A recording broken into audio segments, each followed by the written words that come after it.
everybody. Welcome, welcome, welcome. It's good to be back with you once again. Welcome to another evening with Blockchain Braun. If you would, as you come in, please smash up the like buttons and subscribe and share with your friends if you don't mind. Today, we're just going to take up a little bit of your time. In spite of what's been going on in the past 25 days, which have been a whirlwind of different things, especially here in America. We've had the past 25 days has been a tornado. It has definitely been a force of nature. In the past 25 days, we had an unbelievable debate that we all witnessed, which was to the likes of something that we've never seen before. After the debate, we saw where President Biden was getting pressured to be moved out. Not shortly after that, after the pressure of possibly moving President Biden out, then we see where former President Trump, there was an attempt or attempted assassination on his life. Not shortly after that, we see where the head of the Secret Service was put under a lot of scrutiny because of the way that situation was handled. Then we have Biden actually stepped down as far as his candidacy. I don't even know if I said that correctly. If I didn't, please forgive me. As far as being the Democratic nominee for the presidency for a second term.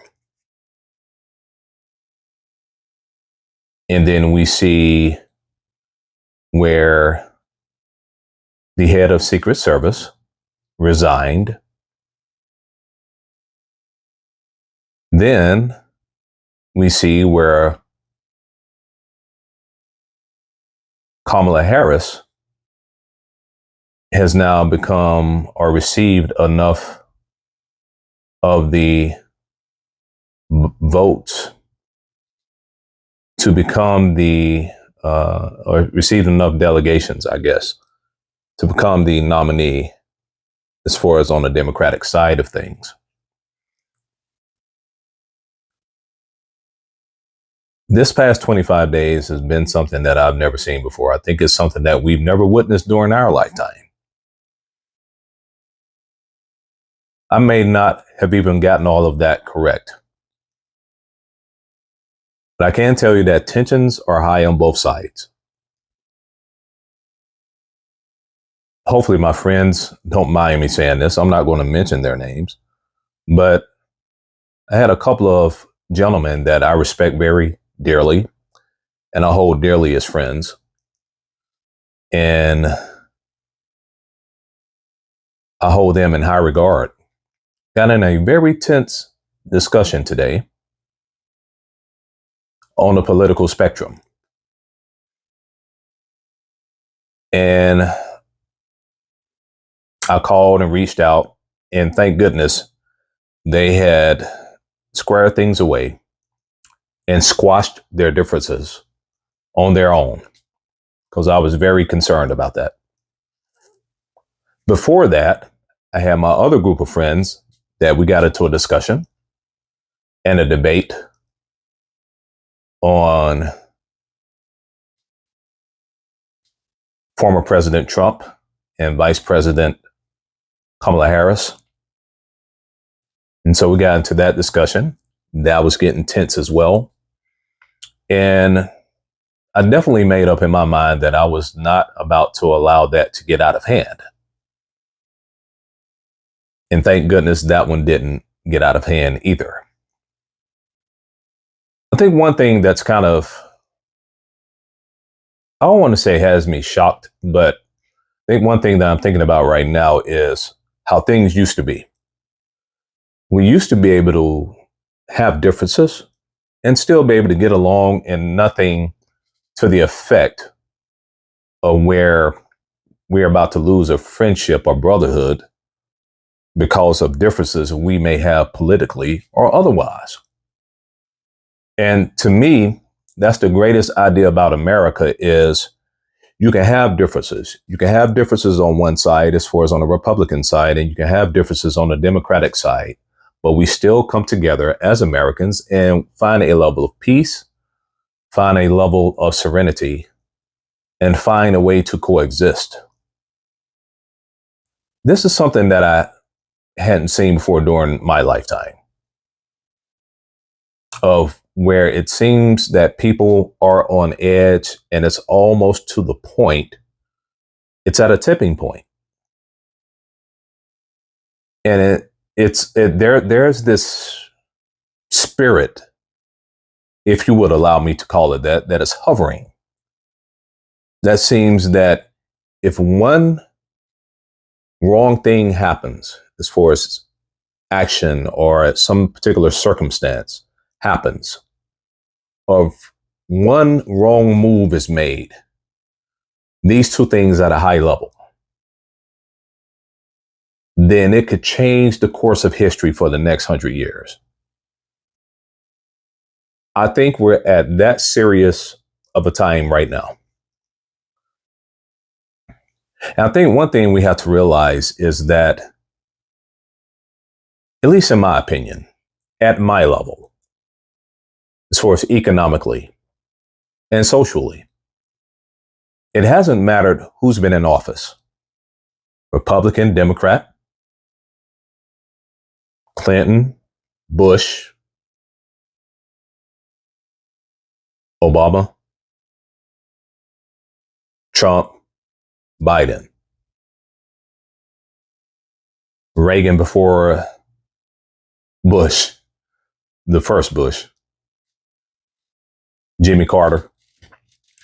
It has not mattered who's been in office. I've seen very little change in my life and lifestyle as far as my mode of operation and the way things operate for me economically. And I think a lot of us could say that too, as well as Americans. That's a beautiful thing about our country.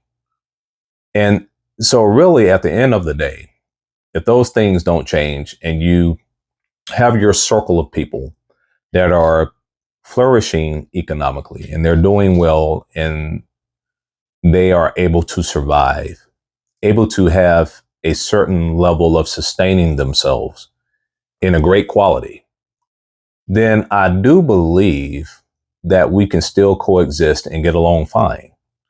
But this is something that I hadn't seen before during my lifetime.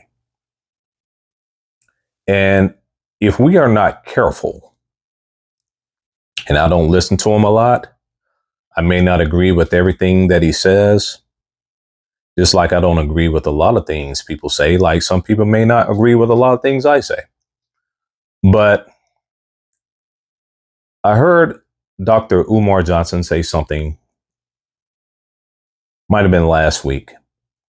So I get a lot of feeds, a lot of things come across YouTube, and I may sit and watch for a second just to see what's being said, whether I agree or disagree. He says something very interesting that I feel that I agree with.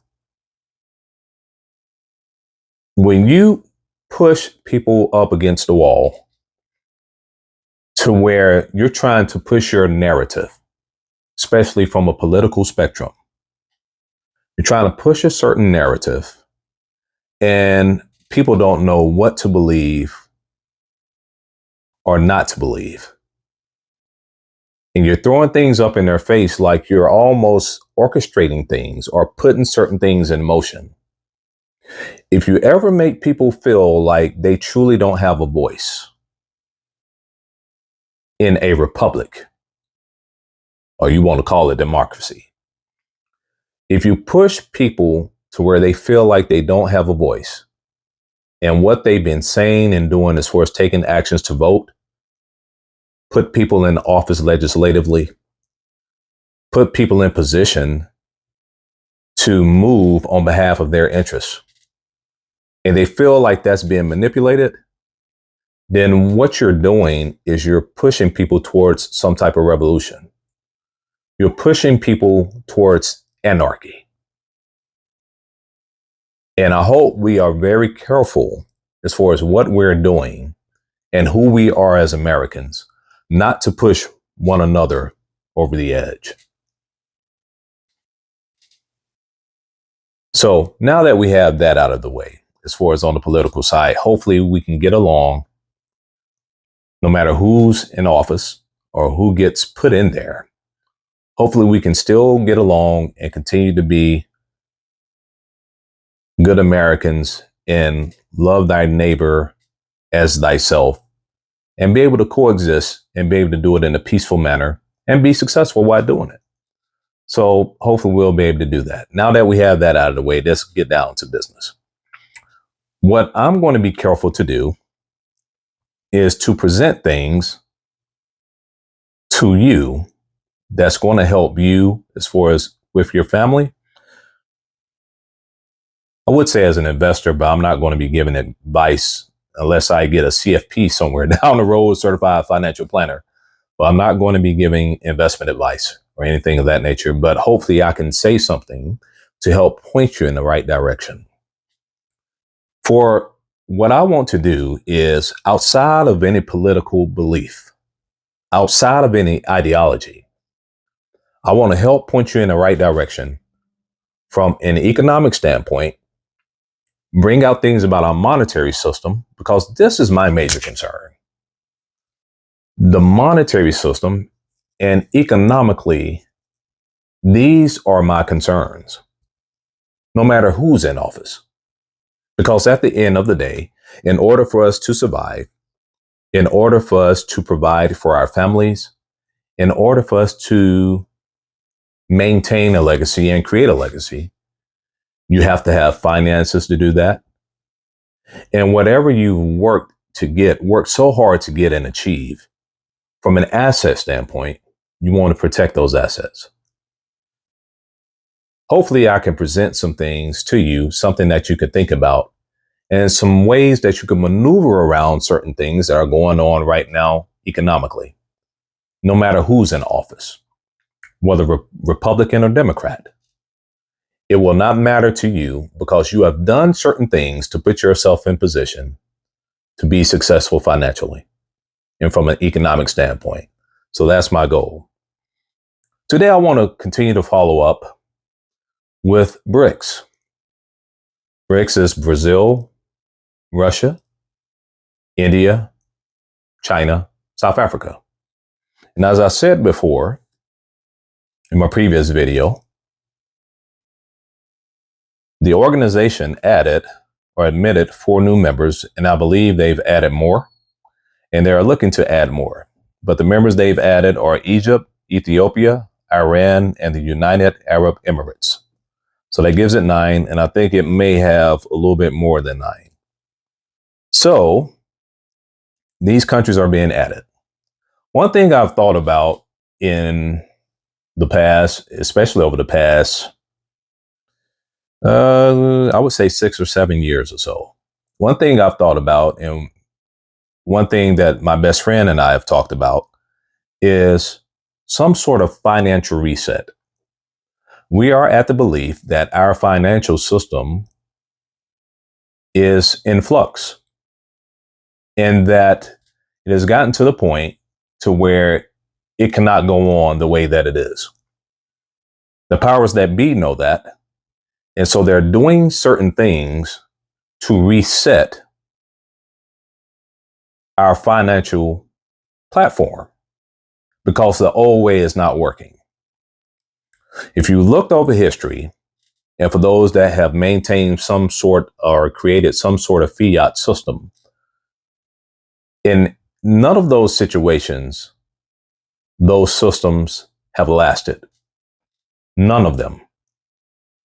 And the fact of the matter is, since we started or stopped our gold standard in 1971, I believe, during that time, from that time that we stopped the gold standard, from that time going forward, we put ourselves in a bind. So when we had our currency that was backed by gold, and we were determined or to be the number one choice when it came to the reserve currency and the top dog when it came to the reserve currency at the Bretton Woods meeting, I believe in 1944, if I'm not mistaken. From that time, we were put in that situation to be the reserve currency because we had our money backed by gold. But because we began to lose what we had in gold, as far as our assets in gold, those began to deplete. And so because of that, along with other things, and that would also include the government having more pulse or more of a pulse on the monetary system and having more control, we stopped the gold standard. So from that time in 1971 going forward, our money not backed by gold, we were in trouble. And every regime that was the top dog, and if you read Ray Dalio's book, The Changing World Order, he's the one that brings this up. And as I said before, Mark Twain said, history doesn't repeat itself, but it often rhymes. So when we stop the gold standard, and as we move forward, the way that we would correct situations monetarily and in our monetary system is to print money. And every particular regime that was in power and the top dog, they did the same thing. They repeated the same things over history, over centuries. So you might have had the Dutch that was the top dog. And you had a situation to where they were the reserve currency. And so because they were the reserve currency, when they got themselves into certain situations, they began to print themselves out of the situation. And so as you begin to print and print and print and print money, over time, it loses its value. You debase the currency. That's just part of it. And so as you see up the spectrum, up the curve, going down the curve, as you begin to debase your currency and going down the curve, then from that point, then the regimes go through some type of internal conflict, nothing short of a civil war, and then a world war. Then there comes another power up the curve. In this case, in which went from Dutch to Britain. Then you had the British currency, which was the sterling pound. They go through the same thing. They get themselves into a situation, then they begin to print themselves out of the situation, debasing their currency, losing value over time. Then going down the curve, you see where there's some type of civil unrest, then a world war. Then what happens? Then another power is established. In that case, it's us, the United States of America. So we're going up the curve. Well, we become the reserve currency. We continue to print and still is printing no matter who's in office. And I'm glad I said that at the beginning. So it doesn't matter if it's Republican, Democrat, whatever. It's the same method. Printing and printing and printing yourself out of a situation as you continue to debase your currency and your money loses value over time. So now we're going down the curve. And as we see right now, and I don't know if this is it, but there's a civil uneasiness right now that I think people during my lifetime have never seen before as a Generation Xer. Things are very uneasy right now. So if you get into a point to where you get into a civil unrest, then as you see all the wars that are going on around us, you see Russia, Ukraine, you see Israel and Palestine. And now, as Israel begins to get into it with Lebanon, we understand that China has already said and already told you that we are going to get Taiwan back. We believe it belongs to us, and we will get what's ours. And we dare anyone to interfere in our affairs. So you have something going on right now that could create the atmosphere for a world war as we are going through what we're going through in America, of the likes that we've never seen before, not during my lifetime. So as we're going down the spectrum, the next one that's coming up the curve is China. China has positioned itself from an economic standpoint. Of course, we know they have the biggest population, or the second biggest outside of India. They're right there together. I want to throw numbers out there because I'll probably misquote and say something that's incorrect, because I'm kind of, I would say, brain neutral on that right now. But they are neck and neck as far as what they have as far as population is concerned. I believe, I want to say it's 1.4 billion. If I'm understating that, please forgive me. But both of those particular countries are neck and neck as far as population. So we know that China has the people. We know they're moving economically. And one thing that I would like to talk about tonight is the gold that China is buying. And let me repeat that one more time. I want to talk about the gold that China is buying up. From my understanding, China is buying gold at a record pace and has been doing so for a while now.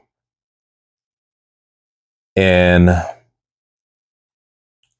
going back to my Stansberry report back in December of 2015, just happened to pull it out because I was thinking about China. And I was thinking about the BRICS.